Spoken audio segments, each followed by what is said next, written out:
Маған өткендегідей тапсырыс. $100. Жарайды. Сіздер орап дайындай беріңіздер, мен сәлден кейін барып алып кетемін. Тыныштық па досым? Гүлге тапсырыс берген ғой, соны дайындап жатыр. Кімге? Біреулерге де. Сұлулармен жүріп қоясың да. Білесің ғой енді досым. Маған қара, сенің әйелің бар ғой, сүйіп алған едің ба? Досым. Менің әйелім өзіне мүлдем қарамайды. Ал мен жігітпін. Дұрыс па? Сұлулармен, өзіне қарайтындармен жүргім келеді де. Ол болса жыртық киім киіп алады да, үстіне май сасыған бір, үстіне туфли сеппейді ғой. Қара, өз әйеліңе ақша бересің бе? Яғни арайда жаратқанға өзіне ақша бересің бе?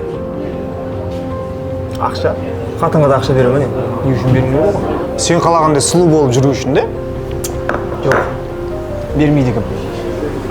Сол көшедегі қыздарға жаратқан ақшаның жартысын әйеліңе берсең, ол да сұлу болып ажарланады.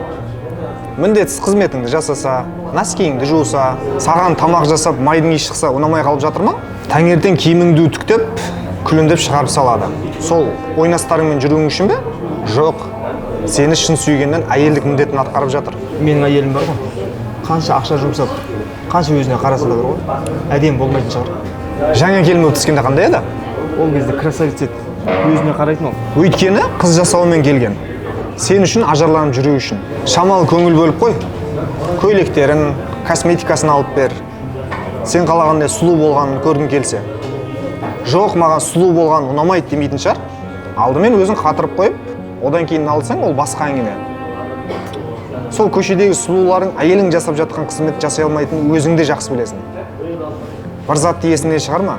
Не болған жағдайда да адал тәтті.